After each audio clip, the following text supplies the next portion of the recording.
ఓం నమః శివాయ. ఓం నమో నారాయణాయ. కర్మ నివారణ నరదృష్టి నివారణ కాళభైరవాయై నమో నమః. ఓం కాళకాళాయ విద్మహే కాళాతీతాయ ధీమహి తన్నో నరదృష్టి నివారణ కాళభైరవ ప్రచోదయాతు. హరి ఓం. మా ఛానల్కి స్వాగతం.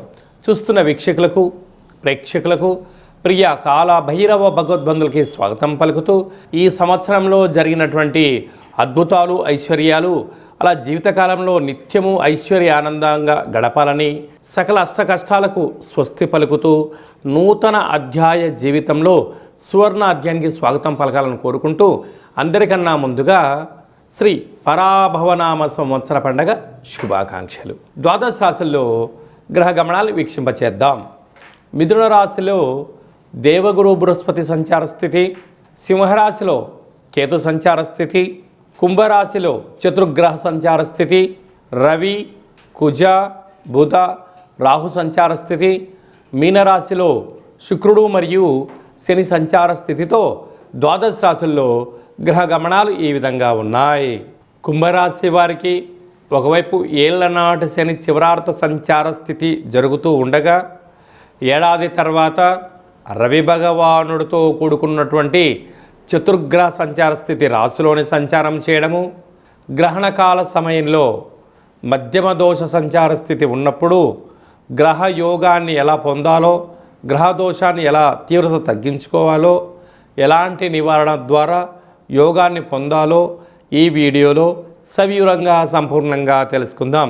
కుంభరాశిలో ఏ నక్షత్రాలు వస్తాయనగా, ధనిష్ఠా నక్షత్రంలోని 3వ పాదం 4వ పాదం, శతభిష నక్షత్రంలోని 4 పాదాలు, పూర్వాభాద్ర నక్షత్రంలోని 1, 2, 3 పాదములు కలిపితే కుంభరాశి. రాశాధిపతి శని భగవానుడు.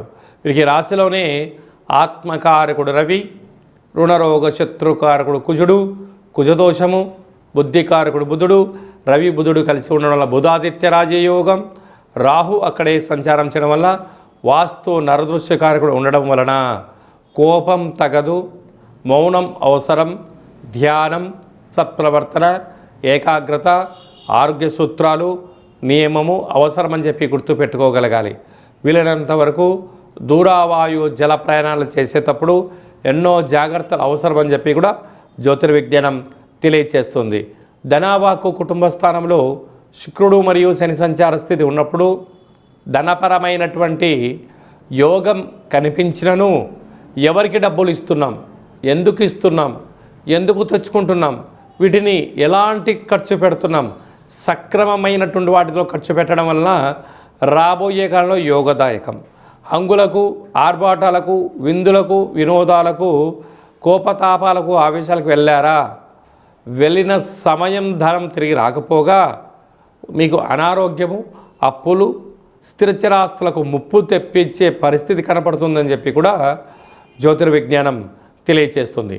పంచమ స్థానంలో దేవగురు బృహస్పతి సంచారం చేయడం వలన నూతనంగా వివాహమైన వారికి పుత్రికా సంతాన యోగం, పిల్లల యొక్క చదువులు అభివృద్ధి, వివాహము రాజయోగము, అదే కాకుండా వివాహ ప్రయత్నం చేయాలనుకుంటున్న వారందరికీ ఇది చాలా మంచి కాలము అని చెప్పి గమనించాలి.